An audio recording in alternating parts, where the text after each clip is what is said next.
السلام عليكم ورحمة الله. الحمد لله وحده والصلاة والسلام على من لا نبي بعده. حيا الله الجميع. Vous êtes les bienvenus dans cette halaqa qui va porter sur le printemps arabe. Titre de cette conférence, le printemps arabe 10 ans après. Avant que je commence à parler du printemps arabe, je vais tout d'abord vous donner une idée de ceux qui suivent ma page. Pourquoi? Parce que c'est important de savoir à qui je m'adresse. Je suis allé voir les statistiques de Facebook et je me suis rendu compte, subhanallah, que la majeure partie de ceux qui sont abonnés ou qui aiment ma page ont moins de 24 ans. Donc la catégorie la plus importante, ce sont les 18 à 24 ans. Il y en a 39%. La deuxième catégorie en importance, c'est les 25-34 ans. Il y en a 34%. Alors, si j'additionne les 13 à 17 ans, ça me donne 77%. Alhamdulillah, c'est une bonne chose que de parler aux jeunes. Je ne veux pas faire de l'agisme, mais juste pour vous dire que lorsque je m'adresse via Facebook en français, je parle à 77% des 36 000 ou 35 000 qui me suivent et qui ont moins de 34 ans. Ça veut dire que lorsqu'on parle du printemps arabe, il y a 10 ans, ces 77% avaient moins de 24 ans. C'était soit des adolescents, soit des enfants. Ceux qui avaient 13 ans avaient à peine 3 ans. Et les plus âgés, ceux qui ont 34 ans, avaient 24 ans. Ils étaient en début de jeunesse. Donc aujourd'hui, je parle pas seulement à ces 77% qui ont moins de 34 ans, qui avaient 24 ans à l'époque, mais aussi à d'autres, sauf que vous constituez la majorité. Oui, je suis en direct. Alors, pour le Abdelbaqi Nasruddin qui me pose la question. Donc, je m'adresse à 77% des 35 000 qui me suivent et qui ont moins de 34 ans aujourd'hui, moins de 24 ans il y a 10 ans. On parle d'histoire récente. Vous savez, c'est toujours très délicat de parler d'histoire. Parce que l'histoire, malheureusement, n'est pas une science exacte. Certes, il y a des critères pour écrire l'histoire, mais l'histoire est souvent écrite par les gagnants, les vainqueurs, les plus forts. Vous savez, il y a un proverbe qui dit « Quand le lion tue le chasseur, c'est de la cruauté. Mais quand le chasseur tue le lion, c'est de la légitime défense. Ou du sport, diraient certains. » Donc, et subhanallah, ça me fait penser à un auteur nigérian, un auteur africain, Chinua Achebe. Il a écrit « Tant que les lions n'auront pas leur propre histoire, l'histoire de la chasse glorifiera toujours le chasseur. » L'histoire de la chasse glorifiera toujours le chasseur. Donc, à ces 77% qui me suivent, qui constituent la majorité, qui avaient moins de 24 ans à l'époque, qui ont 34 ans aujourd'hui, sachez, et même aux autres, comme j'ai dit, je ne veux pas faire d'agisme, ceux qui sont dans la quarantaine, dans la cinquantaine, qui ont 60 ans, qui ont plus, tout le monde est bienvenu, subhanallah. Alhamdulillah qu'Allah Azza wa Jal nous a rendu possible ce moyen de communication. Vous savez, quand on veut parler et dire ce qu'on pense, subhanallah, et dire barakallahu fik, et dire et dire ce qu'on pense, on est souvent, subhanallah, censuré. Et il faudrait profiter de ce moyen. Je disais au frère, le frère qui vient de m'écrire, ceux qui assistent à mes halaqat ou mes prêches au centre islamique Sahaba, à Masjid Sahaba, je leur disais, profitez-en, parce que peut-être un jour, on n'aura plus la possibilité de parler, de s'exprimer. Déjà, c'est, subhanallah, difficile de le faire. Alors, profitons-en sur Facebook. Alors, ce que je disais, c'est, tout d'abord, quand on parle d'histoire, c'est important. C'est important de savoir que l'histoire est rédigée par les plus forts. Et aussi, pour parler d'histoire, on a besoin d'un certain recul. Parce que sous le coup de l'émotion, c'est très difficile d'analyser d'une manière objective. Alors, de quoi parle-t-on exactement quand on parle du printemps arabe?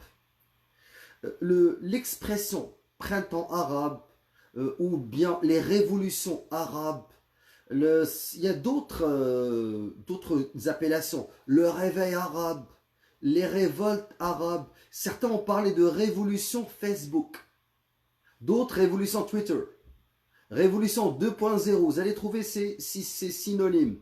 Parce qu'à l'époque, les premières grandes manifestations ont été rendues possibles par Facebook. Et les complotistes à l'époque disaient, ça a été facile, les révolutions ont été faciles parce que Facebook a rendu possible son accès dans les pays où les gouvernements autocratiques coupaient l'accès aux réseaux sociaux. Donc c'est comme si Facebook et Twitter avaient contribué à rendre possible les révolutions. Bien sûr, ça c'est les complotistes, ceux qui disent que tout ça c'est fabriqué de l'extérieur, c'est la CIA qui a d'une certaine manière programmé ces révolutions. Les jeunes révolutionnaires ont reçu des cours aux États-Unis, soit via Internet, soit ils se sont rendus sur place. Il y avait tout cela, mais laissons tout ça de côté. De quoi il s'agit? Commençons par les faits. Laissons les spéculations et les théories diverses. 17 décembre 2010, en Tunisie, ça a commencé. Donc, le 17 décembre, ce qui s'est passé, c'était à Sidi Bouzid. Et là, il y a eu un jeune homme qui a été giflé à l'époque par une policière et on lui a confisqué ce qu'il vendait comme bien dans un marché, et cet homme-là s'est suicidé. Donc, c'était vraiment je dirais, cet homme a subi une injustice, il était désespéré et il s'est suicidé. Il s'est brûlé avec de l'essence et il a mis le feu à lui-même et il s'est brûlé. Alors, c'est comme ça a été l'élément déclencheur.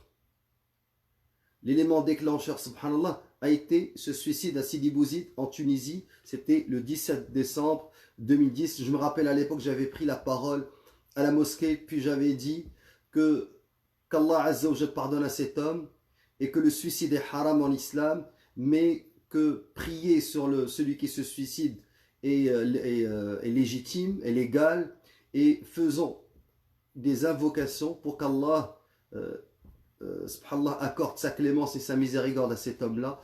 Et à l'époque, j'avais parlé de ces régimes autocratiques, ces régimes de dictature qui devaient un jour ou l'autre quitter le pouvoir et laisser à cette jeunesse et laisser à ces peuples, subhanallah, le soin de vivre sous la justice. Et quand moi je dis la justice, je parle de sharia, la législation d'Allah Azza wa Jal. Parce qu'il n'y a pas mieux que la législation, shar Allah Azza wa Jal, pour que la justice touche à toutes, subhanallah, les classes de la société, à tous les groupes de la société. Alors, ça a commencé par cet élément déclencheur. Ensuite, il y a eu des mouvements de protestation en Tunisie. En Jordanie, ça a commencé le 7 janvier 2011. Ensuite, il y a eu un effet domino. Le 25 janvier 2011, ce fut le début des révoltes, des mouvements de protestation en Égypte, avec Wael Rounaim qui a été le premier à créer un événement Facebook pour demander que les gens manifestent à la place Tahrir. 27 janvier 2011, ça a été le début des manifestations au Yémen. Le 15 février 2011, soulèvement contre Muammar al-Kadhafi, le dictateur, en Libye.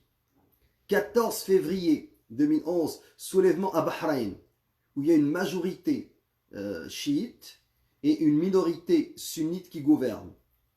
20 février 2011, début du mouvement de protestation au Maroc. 15 mars 2011, le soulèvement, c'est le dernier, hein, et ça a été le plus sanglant, le plus sanguinaire de la répression, bien entendu. Le 15 mars 2011, début du soulèvement à Cham, en Syrie, contre Bachar al-Assad. Donc, grosso modo, ce qui a marqué ces révolutions, je dirais le terme révolution, révolte, parlons de révolte. Je ne veux pas rentrer dans les détails, même si les détails sont importants, parce qu'il y a une différence entre une révolution et une révolte. La révolte, c'est par-ci, par-là, il y a des mouvements spontanés, c'était le cas au début. Les gens sortaient dans les rues, avec le temps, les mouvements commençaient à se structurer. Au début, c'était vraiment, on sentait que c'était l'anarchie. Bien que les complotistes, que les contre-révolutionnaires, les régimes dans les pays arabes et leurs alliés en Occident faisaient croire, d'une certaine manière, pas tous, mais plusieurs, faisaient croire que c'était orchestré, que c'était, il y avait de la récupération. À l'époque même, on parlait de récupération. Les islamistes vont récupérer ces mouvements. Et dès le début, vous savez, au début, les gens pensaient que ça n'allait pas aller trop loin. Mais on a commencé à voir le mouvement prendre de l'ampleur et grossir de jour en jour.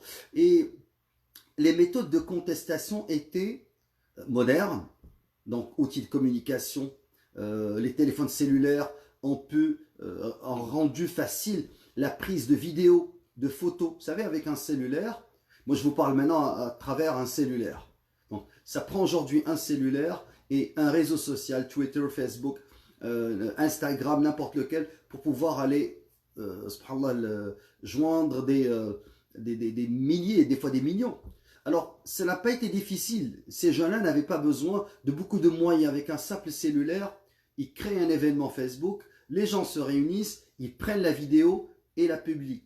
Et ce qui s'est passé, c'est que monsieur, madame, tout le monde, les gens qui vivaient en périphérie, en banlieue, ont commencé à voir ce qui se passait au centre-ville de Casablanca, à Daraa, à Al-Qahira, à Tunis et à Sidi Bouzid. Et ça a commencé à faire un effet domino. Alors, aussi, les mouvements étaient marqués par la non-violence. Donc, ce n'étaient pas des mouvements violents. Et ça a commencé à grossir, ça a commencé à devenir de plus en plus régulier. Al-Jumu'at, les vendredis. Certains chouyours qui sont proches des gouvernements ont dit ces jeunes-là sont des athées, ils sont pénétrés par des mouvements homosexuels, c'est des jeunes qui ne jeûnent pas le ramadan. Et même, je me rappelle une anecdote, il y avait un cheikh qui parlait dans une mosquée qui a dit à ses disciples, n'y allez pas parce que ce ne sont pas des musulmans. Et ces jeunes-là, contrairement au régime en place, s'ils prennent le pouvoir, vous n'allez plus pouvoir prier. Vos femmes ne porteront plus le foulard. Et subhanallah, quelques jeunes n'ont pas écouté le cheikh, puis ils sont allés sur place. Et ils ont été, subhanallah, stupéfaits, sidérés de ce qu'ils ont vu. Ils ont vu des hommes, des femmes, des vieux, des vieilles, des barbus, des non-barbus. Tout le monde était là en train de dire Hurriya, Hurriya, liberté. Karama, dignité. Donc c'était vraiment liberté, dignité. Parce que dans le monde musulman, surtout dans le monde arabe, le citoyen ne goûtait pas à la dignité. Il se sentait humilié. N'importe quel clochard en uniforme pouvait l'arrêter. Quand je dis clochard, moi je parle des forces du désordre. Pouvait l'arrêter, l'insulter, l'humilier. Et c'était exiger de la corruption, un pot de vin. Les gens, subhanallah, vivaient sous ces états d'injustice, de terreur organisée, de désordre, où il n'y avait pas de droit, il n'y avait pas de liberté individuelle. Je ne parle pas seulement de charia, ni droit de l'homme, rien, ni l'un ni l'autre. C'est pour cela que les jeunes, dans le monde arabe, au Maroc, en Algérie, en Tunisie, préféraient des fois mourir en traversant, risquer de mourir en traversant la Méditerranée que de rester dans ces pays-là. Puis quand on leur disait pourquoi, ben ils disaient parce qu'il n'y a ni islam, c'est-à-dire charia, l'application, je ne parle pas des gens, les gens sont musulmans. Moi je parle de l'application du système qui n'est pas islamique. Et alors ils disaient, il n'y a ni islam, ni droit de l'homme, droit de la personne, respect de la dignité humaine, ni l'ouverture économique. Il n'y a rien. Alors, ces jeunes-là préféraient aller à l'étranger, devenir roraba, des étrangers, vivre ailleurs, subir l'islamophobie, le racisme, le regard méprisant de l'autre, être rétrogradé au niveau social, parce qu'il y avait des ingénieurs, il y avait des enseignants, il y avait des avocats, qui du jour au lendemain se sont retrouvés en bas de l'échelle. Alors, c'est pour vous dire cette tragédie que vivaient les peuples musulmans, surtout dans le monde arabe. Alors, ce qui s'est passé, il y a eu une répression, mais cette répression, elle a commencé à monter en crescendo. Principale cause de ces mouvements, rapidement. Vous savez, ce n'est pas une conférence de 2 heures. J'ai un objectif derrière, c'est 10 ans. Et je vous l'annonce, il n'y a rien qui est caché. J'ai regardé les reportages qui ont été faits par Radio-Canada et d'autres télévisions et journaux occidentaux. Et j'ai trouvé que le fil directeur était que l'après-printemps arabe est pire que l'avant. Regardez le reportage qui a été fait par Radio-Canada sur la Tunisie, par exemple, où il disait que le nombre de suicides en Tunisie, dans le sud de la Tunisie, et aussi à Kairouan, il disait c'est plus qu'au temps de Ben Ali. Et même son de cloche en Égypte, qu'au temps de Moubarak, la vie était meilleure. Alors, en Occident, les médias qui se targuent d'être indépendants, d'être objectifs, vous connaissez la cassette. Lisez Noam Chomsky, vous allez comprendre ce que valent les médias occidentaux. Manufacturing consent, la fabrication du consentement. Donc, ces médias qui se targuent d'être objectifs nous disent, à travers les reportages qui ont été faits cette semaine, ce qui m'a poussé à choisir de parler de ce sujet-là, c'est que l'après-printemps arabe est pire que l'avant. Et c'est pour cela que j'ai choisi de parler de ça. Donc, ça c'est leur conclusion. Ils vous la donnent. Ils font des reportages par-ci, par-là, envoient des équipes de tournage comme ils ont fait ça en Égypte, en Tunisie. Ils n'ont pas besoin d'aller en Syrie, ni d'aller en Libye ou au Yémen. Parce que ils vont vous dire que l'actualité part d'elle-même. Ils ont tout simplement couvert le procès de 2 tortionnaires, un chef des services secrets syriens qui est jugé présentement pour crimes contre l'humanité et crimes de guerre en Allemagne. Et ça a été suffisant pour dire, regardez ce qui s'est passé. Les peuples aspiraient à de la liberté et voici comment ils vivent maintenant. Maintenant, ils pleurent les anciens régimes. Ok. Avant d'aller aux conclusions, parlons des causes. Les principales causes, 1, c'est la pauvreté. Moi, ce n'est pas moi qui parle, moi je vous transmets ce que les analystes disent, ce que les sociologues nous présentent, ce que les historiens ont consigné. Ils disent la pauvreté parce que la répartition de la richesse n'était pas équitable. Dans la plupart de ces pays-là, 80% de la population s'arrache 20%. Et 20% de la population contrôle 80% des richesses. Donc, ce ne sont pas des démocraties, c'est soit l'aristocratie, soit la plutocratie. Donc, ce qui gouverne, c'est l'argent et des classes sociales. Ces classes sociales, soit des monarques, avec leurs alliés dans le monde de la finance, soit des régimes, des républiques, mais des républiques militaires. Égypte, Algérie, Libye. Donc, soit des régimes corrompus, comme en Tunisie, parce que ce n'est pas un monarque, c'est un quasi-monarque, mais il a des alliances dans le monde des affaires. Alors, principale cause, premièrement, mauvaise répartition des richesses, pauvreté, manque de libertés individuelles et collectives. Donc, il n'y a pas de liberté. Interdiction de critiquer le régime. Je parle en général. Je vous rapporte ce qui a été écrit. Mais dites-vous qu'il y a toujours des nuances. Si on prend par exemple l'Égypte, au temps de Moubarak, dans plusieurs journaux laïcs, Moubarak a été critiqué, et même sévèrement. Mais cela ne venait pas des islamistes. Maintenant, quand je dis islamiste, bien entendu, vous comprenez que c'est un concept qui est très chargé. Parce que en islam, on a musulmans et on a kafir. Sauf que ce qui s'est passé, avec la force des choses, on a eu toute une génération de musulmans qui ne croient plus que l'islam est valable pour toutes les sphères de la société, pour la politique, pour l'éducation, pour l'économie, pour la guerre, pour la paix. Il y a certains musulmans aujourd'hui qui pensent que l'islam c'est une spiritualité, ce qui est tout à fait faux et ce qui va à l'encontre même de Tawhid. Sauf que ça c'est pas 1000 ou 2000 ou 3000, c'est des millions qui ont été formés dans des écoles occidentalisées avec des régimes qui luttaient contre l'islam pur et qui voulaient fabriquer une génération déracinée, subhanallah. Alors, Ahl al-Ilm ont forgé le concept de muslim mustaqim ou ghayr mustaqim. Le Cheikh Ibn Uthaymin il disait par exemple, il ne faut pas utiliser muslim multazim, parce que tout le monde doit être multazim sharia. Personne ne peut être contre sharia, sinon c'est pas un musulman. Alors, ils ont commencé à utiliser muslim multazim, l'awam, ou ghayr multazim, ou bien mustaqim ou ghayr mustaqim.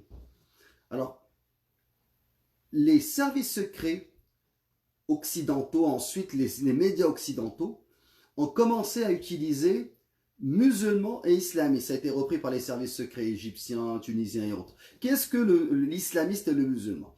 Ils disent que le musulman est un musulman qui pratique pour lui-même, pas plus. L'islam ne sort pas de sa sphère privée. Alors que l'islamiste, l'islami, c'est celui qui veut que la charia soit appliquée.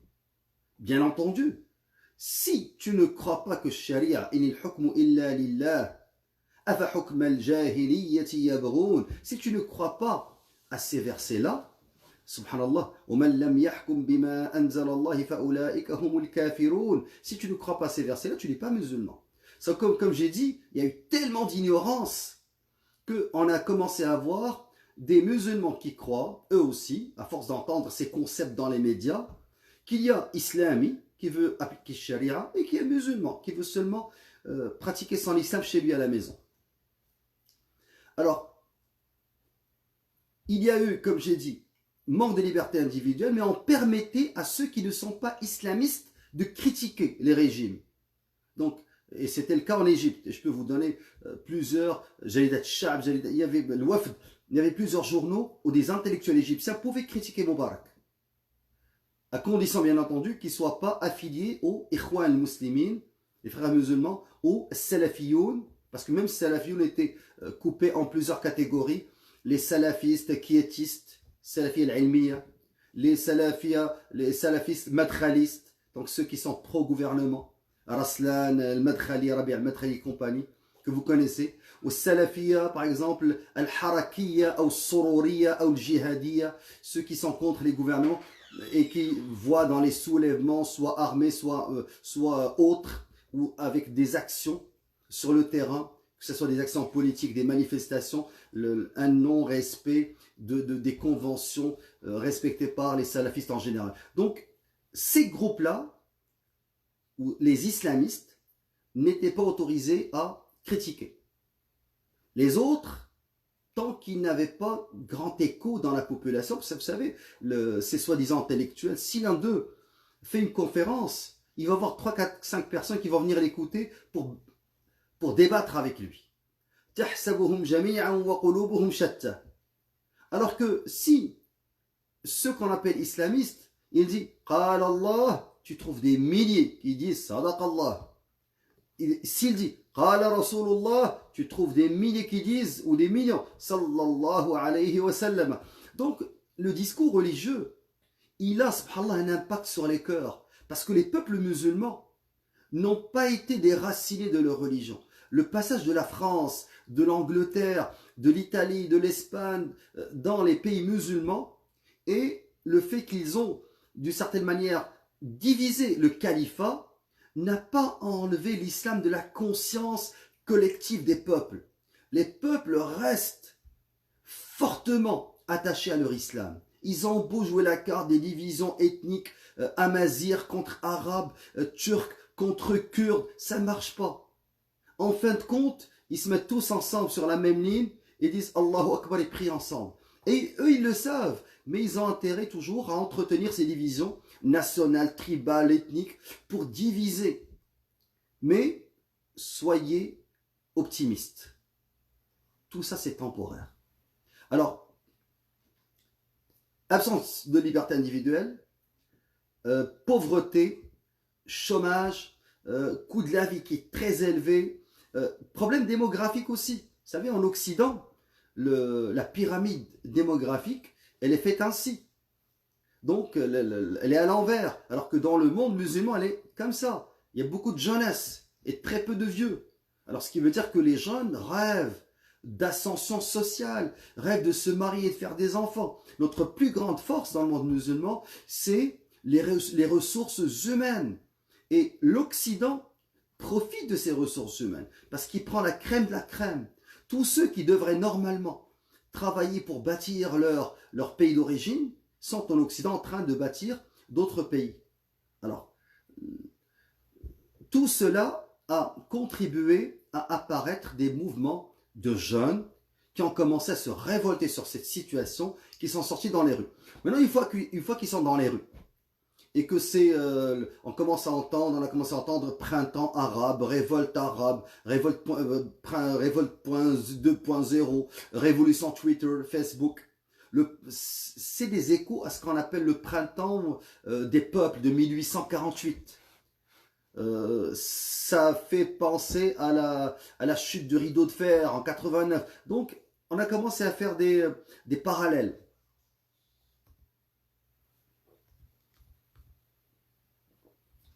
Donc ça, c'est en ce qui concerne rapidement les causes. Parlons rapidement aussi des résultats.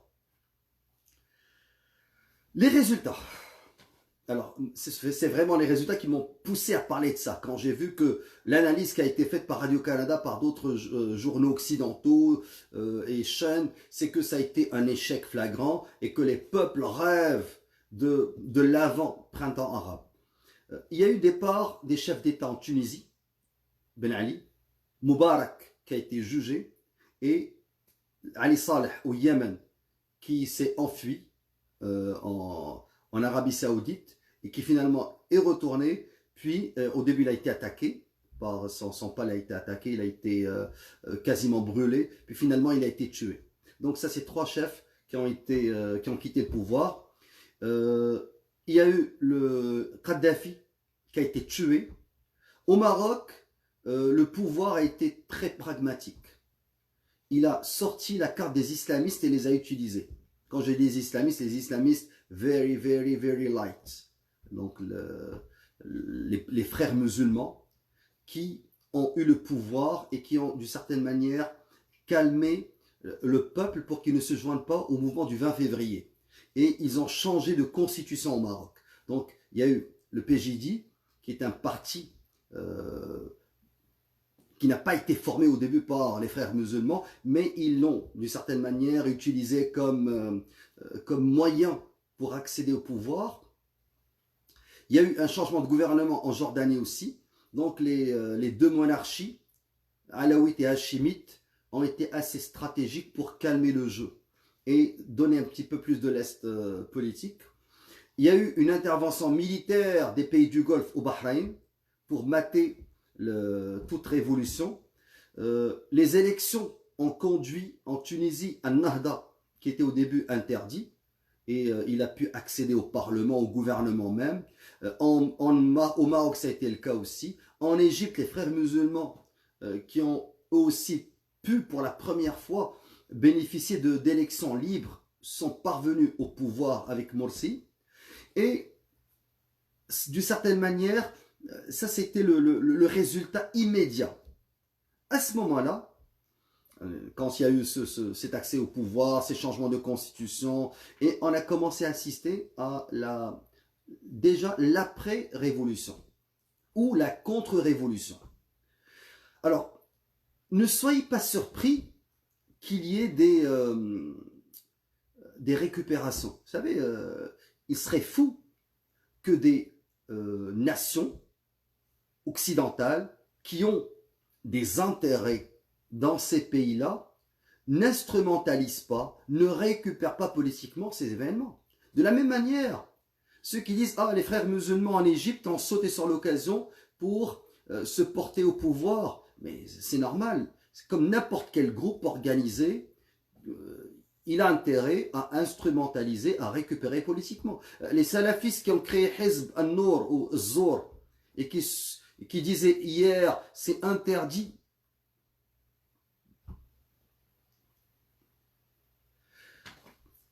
On va commencer. Wala hawla wala quwwata illa billah.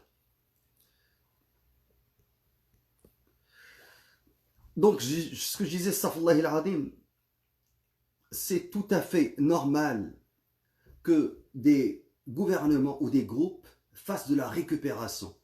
Ça, c'est, je dirais, c'est la base au niveau des relations. Ok. On va juste faire plaisir à notre ami.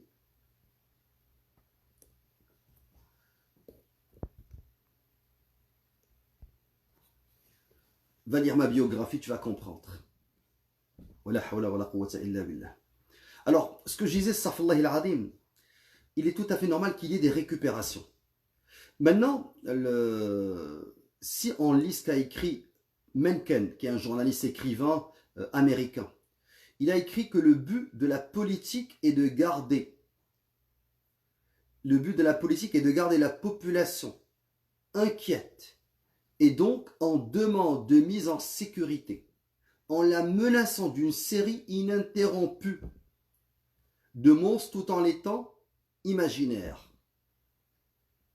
Je répète, le but de la politique est de garder la population inquiète et donc en demande d'être mise en sécurité, en la menaçant d'une série ininterrompue de monstres, tous étant imaginaires. Et donc, s'il n'existe pas les monstres, il les crée, parce que c'est important que la population reste apeurée.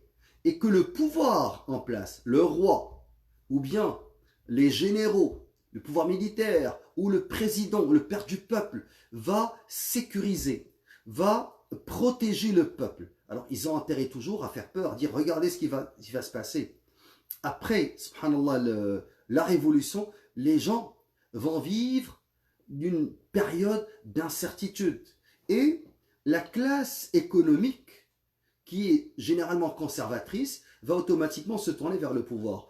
C'est pour ça que pour gouverner, tu as besoin de faire peur, ce qu'on appelle la politique de la peur, et tu as besoin aussi d'avoir des ennemis, surtout extérieurs. Ça permet de faire l'unité nationale et de garder les gens dans un état de servitude, d'obéissance. Dans son livre Propaganda, en 1928, Edward Bernays disait « La mentalité collective n'est pas guidée par la pensée, mais par l'impulsion, l'habitude ou l'émotion. » Donc, les gens, leur pensée, la mentalité collective, ne sont pas guidés par la pensée. Ça, c'est la mentalité collective, le peuple. C'est toujours l'impulsion, l'habitude ou l'émotion. Et l'émotion la plus forte, c'est pas l'amour, c'est la peur, la crainte. Les gens ont peur. Les gens ont peur de mourir. Les gens ont peur de goûter à la faim. Les gens ont peur qu'il y ait l'insécurité. Donc, d'une certaine manière, c'est comme ça qu'on guide et qu'on exerce le pouvoir. Alors, qu'est-ce qui s'est passé par la suite? Ces peuples-là, excusez-moi, les dirigeants ont réagi, soit par le bâton, soit par la carotte. Donc, il y a eu Al-Baltajiya en Égypte, il y a eu Shabiha en Syrie. Donc, les gouvernements ont eux-mêmes mis en place une incertitude, des groupes pour terroriser la population. Et on a eu aussi d'autres gouvernements qui ont été plus stratégiques, le Maroc, la Tunisie. Vous savez, la Tunisie, l'ancien régime, il a laissé entendre qu'il était parti, qu'il n'y a plus de Ben Ali. et les services secrets, leurs quartiers généraux ont été saccagés, même en Égypte, brûlés. Mais ces gens-là n'ont jamais vraiment disparu. Hein. Ils ont laissé croire qu'ils avaient disparu. L'état profond, les militaires, et je pense on va voir parmi les leçons qu'on doit tirer, c'est que les militaires font partie de l'état profond dans ces peuples-là. Parce qu'à un certain moment, ils disaient Shab ou al-Jaysh yad wahida. Donc, le peuple et l'armée, une seule main. Parmi les leçons du printemps arabe, c'est que les armées font partie du problème et non pas de la solution. Alors, je reviens à un article qui a été écrit en 2019 par Sébastien Boussois, qui est un chercheur en sciences politiques. Il a écrit Pays du Golfe, les dessous d'une crise mondiale, publié chez Armand Collin.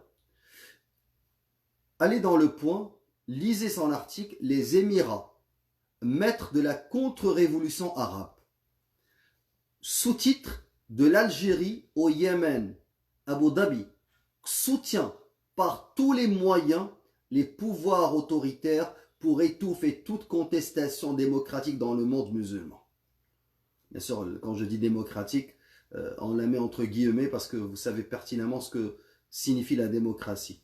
Donc, c'est sûr qu'on est contre la dictature, mais la démocratie, c'est une forme de pouvoir. Alors, ce qu'il est en train de dire dans son article et dans son livre qui parle de les pays du Golfe, il dit à voir ce qui se passe depuis plusieurs semaines dans le monde méditerranéen musulman, de l'Égypte à l'Algérie en passant par le Soudan, bien mal inspiré, celui qui pourrait donner un pronostic sur l'échange de démocratisation de cette région en grande difficulté. Pourtant, les Émirats arabes unis s'érigent aujourd'hui en médiateur idéal dans les situations de crise et appliquent le même remède partout, l'étouffement démocratique. Au début, ce que l'on avait appelé à tort le printemps arabe en 2011, le vent d'espoir et de liberté qui soufflait sur la Tunisie, le Maroc, la Libye, la Syrie, le Yémen et l'Égypte, notamment, pouvaient laisser présager le meilleur. Aujourd'hui, à part quelques pays miraculeusement rescapés comme la Tunisie sous assistance et sous influence, les espoirs soulevés dans les pays qui ont connu une révolution victorieuse ont fait long feu. Alors, ce qu'il est en train de dire, grosso modo, c'est que les Émirats arabes unis sont devenus les maîtres de la contre-révolution. Et ils sont omniprésents dans tous ces pays. Ils ont financé Sisi en Égypte. Ils ont financé Haftar en Libye. Ils ont tout fait pour qu'il n'y ait pas de changement, que les vieux régimes restent en place. Vous allez me dire, quel est l'intérêt des Émirats arabes unis à entretenir à aider ces régimes moribonds, ces régimes corrompus, ces régimes dont ne veulent pas les peuples? C'est que les Émirats arabes unis ont une alliance avec Israël, avec les États-Unis, et il est de leur intérêt que ces peuples-là continuent à vivre dans la situation actuelle, qu'il y ait analphabétisme, pauvreté, aucune liberté. Parce que si les peuples ont le choix, ils ne vont pas émigrer ailleurs, ils vont rester dans leur pays, puis ils vont goûter à la prospérité. Et les multinationales qui viennent spolier les richesses, utiliser la main-d'œuvre à bas marché, ne vont pas prospérer. Barakallahu fi, qui dit les Émirats arabes unis, dit c'est l'entité sioniste. Ce sont leurs fidèles serviteurs, il y a une alliance. Alors, ils ont un intérêt à ce que ces pays-là restent sous-développés. Si ces pays-là goûtent à la liberté, si l'islam réel est appliqué, ça va être le bonheur ici-bas et dans l'au-delà, Inch'Allah. Alors, grosso modo, il y a eu contre-révolution. Et c'est normal. En Algérie, dans les années 90, quand le peuple avait choisi le fils, il y a eu contre-révolution. Ils ont créé même des groupes pour semer la terreur et avorter le processus de libération des peuples. Alors, d'une certaine manière, c'est tout à fait normal que ces peuples-là, ces gouvernements-là réagissent. Et que c'est tout à fait normal que les Émirats arabes unis ou qu'Israël ou que les pays occidentaux, la Russie, intervention en Syrie, les États-Unis agissent ou réagissent pour rectifier le tir, récupérer ce qu'ils peuvent récupérer ou arrêter des processus. Alors, au début, ils jouent le double jeu.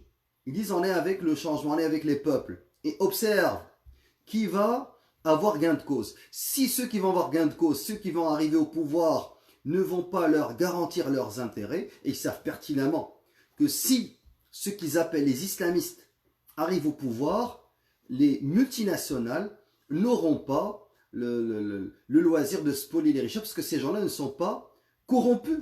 Et vous voyez très bien ce qui s'est passé dans un pays comme la Turquie. Lorsque Erdogan, qui n'applique pas la Shara Allah Azza wa Jal, je ne parle pas maintenant de Sharia, je parle seulement au niveau de la fidélité aux idéaux, aux valeurs, à l'éthique de la nation. Il a travaillé son peuple, son pays, il a travaillé pour son peuple et il n'a pas vendu les intérêts de son pays, de son peuple aux multinationales comme le font les autres pays arabes. Alors, c'est pour cela que la contre-révolution a été entamée. Alors, c'est pour ça que ces pays-là ont eu les mains dans les mains avec les Émirats Arabes Unis et d'autres pays pour avorter ces changements-là. J'ai parlé de le début, les causes, les résultats. Je n'ai pas vraiment trop développé au niveau des résultats. Vous savez, on parle à peu près de 68 000 morts, plus de 68 000 morts, sans parler de la révolution syrienne. Alors, 68 000 morts et plus de 67 000 blessés. Seulement dans le Yémen, la Libye, l'Égypte, la Tunisie. Donc, les peuples arabes ont payé un lourd prix, le prix du sang. Et en Égypte, maintenant, les prisons sont pleines. Ils ont construit, le régime a construit plusieurs prisons. Et il y a des femmes, il y a des vieillards, des étudiants. Il y a une répression incroyable qui sévit aujourd'hui en Égypte. Et Sisi, par exemple, a reçu l'ordre de la Légion d'honneur de Macron en France. Et la France continue, lisez le dernier rapport d'Amnesty International, il continue à donner les armes, et à donner à l'armée égyptienne les moyens de torturer son propre peuple. Et juste pour vous donner une idée de ce que veulent les capitales occidentales. J'ai entendu cette semaine, comme vous tous, dans les informations, que la vente des F-35 a été stoppée pour les Émirats Arabes Unis. Les États-Unis ne vont pas leur vendre les F-35 pour l'instant. Et qu'une autre transaction militaire,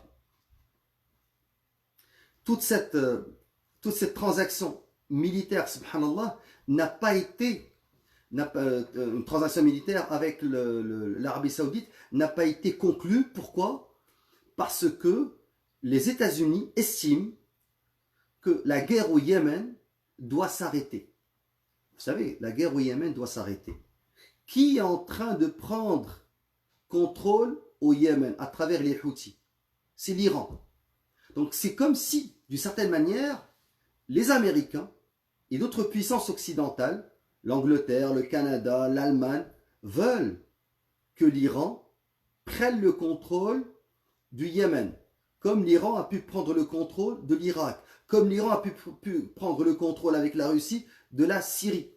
C'est que lorsque les Américains se sont désengagés de cette région, ils veulent que l'Iran soit présent pour qu'il y ait un équilibre dans la région entre sunnites et chiites et que ça devient la prochaine guerre. Donc eux toujours ils planifient 10 ans, 15 ans, 20 ans à l'avance et ils se disent ces régimes-là finiront par tomber.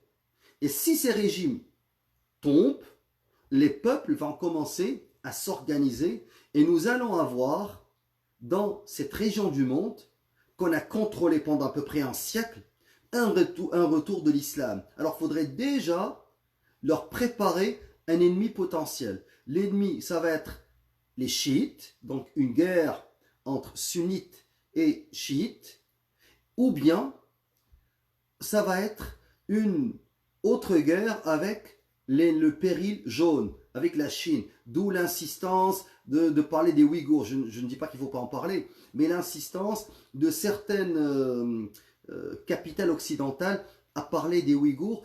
Une fois, j'ai vu devant moi une vidéo qui passe et qui dit un soldat chinois qui couche dans le lit d'un Ouïghour avec sa femme alors que lui, il est emprisonné. J'ai suivi cette vidéo pour savoir la source.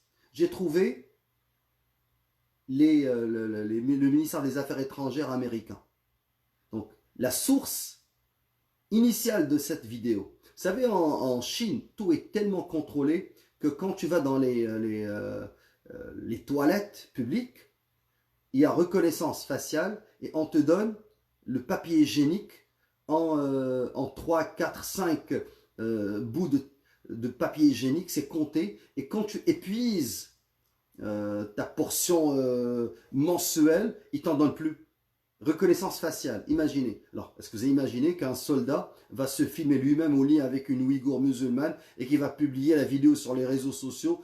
C'est pour vous dire qu'il y en a qui ont intérêt à ce que ces peuples-là, après la guerre probable contre les chiites, ce soit une guerre contre les Chinois et que ça ne finisse pas. Alors, la solution ou la conclusion. Premièrement,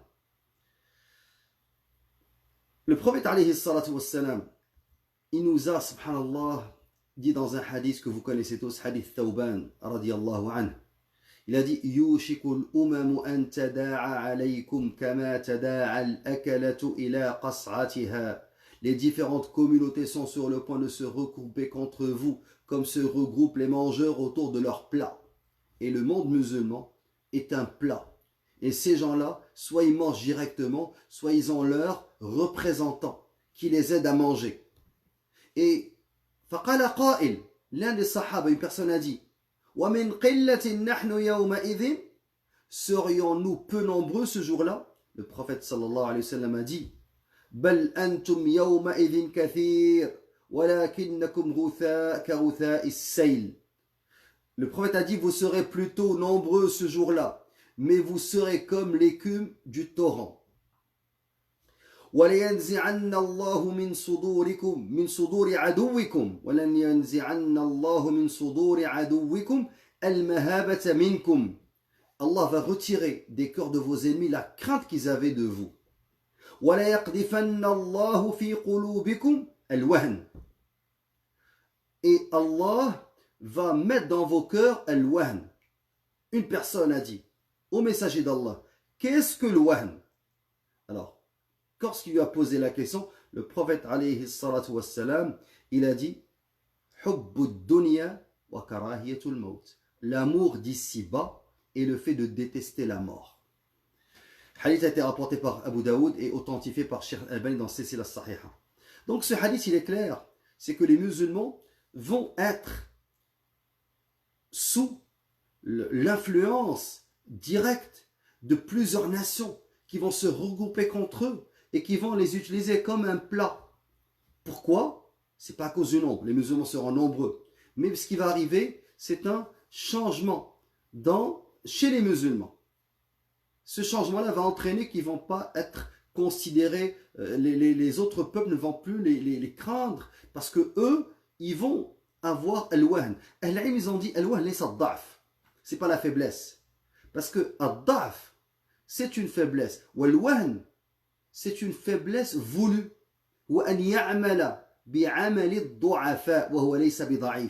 C'est quand la personne elle-même devient faible alors qu'elle n'est pas faible. C'est ça le wahn. Et subhanallah, d'où est-ce qu'il vient le wahn?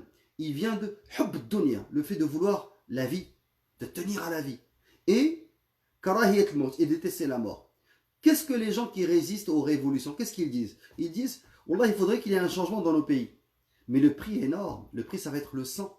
Et on veut vivre en paix. Ok. لَتَجِدَنَّهُمْ أَحْرَصَ النَّاسِ عَلَى حَيَاةٍ. Quand Allah a parlé des fils d'Israël, il a dit, tu vas trouver que ce sont les gens qui tiennent le plus à une vie. Il n'a pas dit à la vie, à une vie. Ça veut dire que ça va être n'importe quelle vie. Une vie sans karama, sans dignité. Une vie sans izz, sans fierté. Et as-sahaba radiallahu anhum, le prophète alayhi salatu wassalam, les a éduqués pour qu'ils soient dignes, pour qu'ils soient fiers. Aujourd'hui, shuyukh, comment ils éduquent pas seulement la jeunesse, mais les musulmans. Ils les éduquent pour baisser la tête, pour faire des concessions. Et ce n'est pas l'éducation islamique. Ar-Rasul alayhi salatu wassalam, Rabba rijal. Il a éduqué des hommes, subhanallah, qui pouvaient verser le sang et ne pas faire de concessions au niveau de leur foi, au niveau de tawhid. Aujourd'hui, ce qu'on entend, c'est que si te gifle sur la droite, tends la gauche. Ça, c'est pas l'islam. C'est même pas le christianisme dans l'application, parce que même les chrétiens ne l'appliquent pas. Alors, ça c'est la leçon de ce hadith. Et Allah Azza wa Jal nous dit وَلَا تَهِنُوا وَلَا تَحْزَنُوا وَأَنْتُمُ الْأَعْلَوْنَ إِن كُنتُم مُؤْمِنِينَ. لا تهنوا ولا تحزنوا. Donc le wahn, لا تهنوا ولا تحزنوا. Ne soyez pas tristes. وَأَنْتُمُ الْأَعْلَوْنَ. Et vous êtes les supérieurs, mais quand? Vous êtes supérieurs quand? In kuntum, si vous êtes croyants, si vous avez la foi. Donc si vous avez la foi, vous n'allez pas être des faibles et vous n'allez pas être tristes. Et il ne faudrait pas que les reportages qu'on a vus cette semaine nous plongent dans un état où est-ce qu'on va être pessimiste, abattu, désespéré. Parce que c'est ce qu'ils veulent. Ils veulent que les peuples musulmans disent, les peuples arabes disent, on a essayé la révolution. Et ça s'est empiré, c'est pire maintenant. Avant c'était meilleur, c'était mieux au temps de Moubarak. C'était mieux au temps de Ben Ali. C'est faux, c'était pas mieux. Et les gens qui ont donné ces sacrifices, si leurs intentions sont pures, s'ils l'ont fait pour Allah Azza wa Jal, ils en seront rétribués. Alors c'est pour cela qu'il faut toujours purifier son intention et faire en sorte que ces révolutions soient pour Allah Azza wa Jal. Pas pour dunya, pas pour lutter contre la pauvreté, lutter contre, par exemple, le manque de liberté individuelle, lutter pour la démocratie. Tu le fais pour Allah. Et si tu le fais pour Allah, bien entendu, la conséquence, c'est qu'il n'y aura plus d'injustice. La conséquence, c'est qu'il y aura plus de liberté. La conséquence, c'est qu'il y aura plus de justice. La conséquence, il y aura moins de pauvreté. Ça, ce sont des conséquences. Mais l'objectif, tu le fais pour Allah Azza wa Jal. Et Allah a dit وَمَا النَّصْرُ إِلَّا مِنْ عِنْدِ اللَّهِ. La victoire ne dépend que d'Allah. Elle ne dépend pas de nous.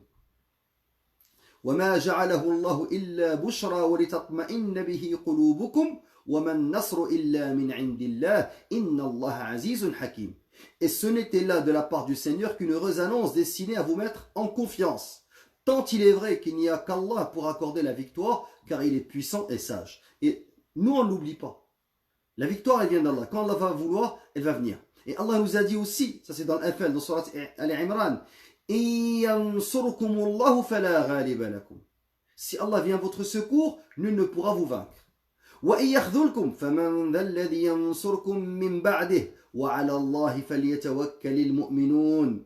Donc Allah nous dit, si Allah vient à votre secours, nul ne pourra vous vaincre. Et s'il vous abandonne, qui donc en dehors de lui pourra vous secourir?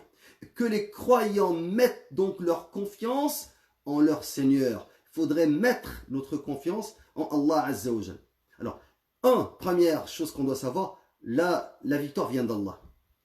Deuxième chose, à qui Allah donne sa victoire?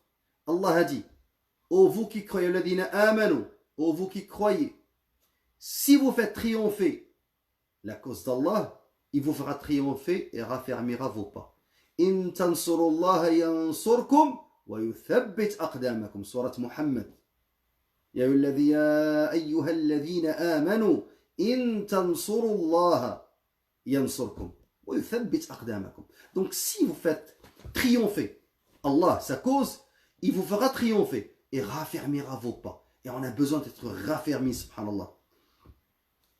Maintenant, Allah, s'il donne la victoire à celui qui défend sa religion, qu'est-ce qu'il a dit? الذين إن مكناهم في الأرض. Ceux à qui nous leur donnons la puissance sur terre, accomplissent as-salat. Aqamu as-salat. Wa atawu az-zakat. Donc ils accomplissent la salat, acquittent la zakat. Amaru bil ma'ruf wa nahu 'anil munkar. Ordonnent le convenable, interdisent le blâmable. Il y a des gens qui disaient au temps du printemps arabe, si on arrive au pouvoir, si on enlève ces dictateurs, ces tawarites, nous n'allons pas appliquer le sharia. Et Allah a dit, الذين إن مكناهم في الأرض أقاموا الصلاة. Eux ils disaient, on va obliger personne à suivre la législation d'Allah Azza wa Jal. Et vous voulez qu'Allah leur donne la victoire? Donc, subhanallah, d'une certaine manière, lorsqu'il y a eu récupération de ces mouvements, malheureusement, en Égypte, il y a eu Cheikh Hazim Abu Salah, subhanallah, qui a été unique.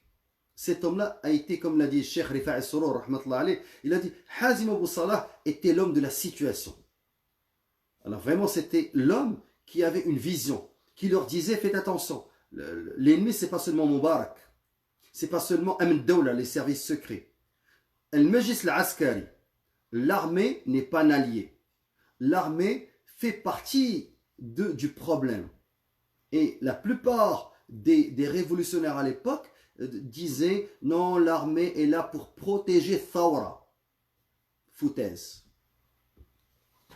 Troisième chose, Allah Azza wa Jal accorde la victoire à ses serviteurs. Mais comment il l'accorde? Qu'est-ce qu'il a dit?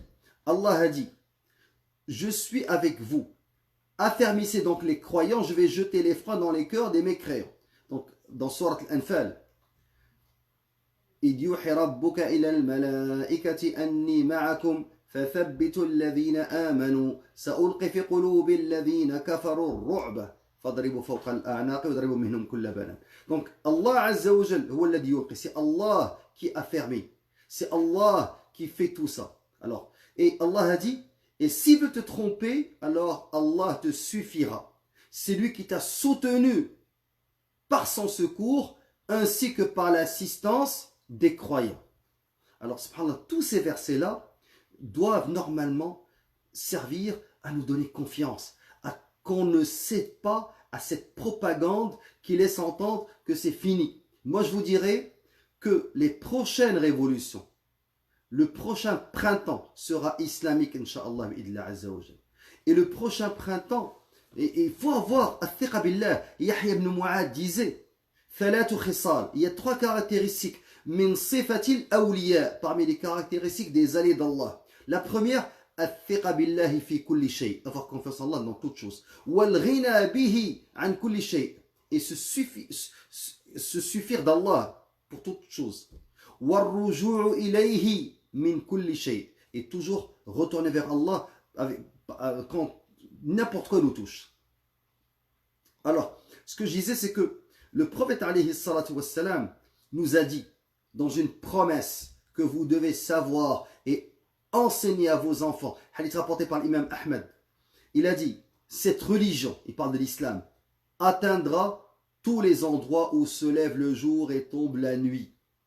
Je vous parle du Canada, de Montréal. Il y a des frères qui sont au Maghreb, d'autres qui sont en Afrique, d'autres qui sont en Europe. Cette religion atteindra tous les endroits où se lève le jour et tombe la nuit. Et Allah ne laissera pas une seule maison faite de terre ou de peau d'animaux sans y faire rentrer cette religion qui apporte gloire ou humiliation. Gloire qu'Allah confère à l'islam et à ses fidèles, et humiliation dont sont atteints par la volonté d'Allah l'incroyance et ses fidèles.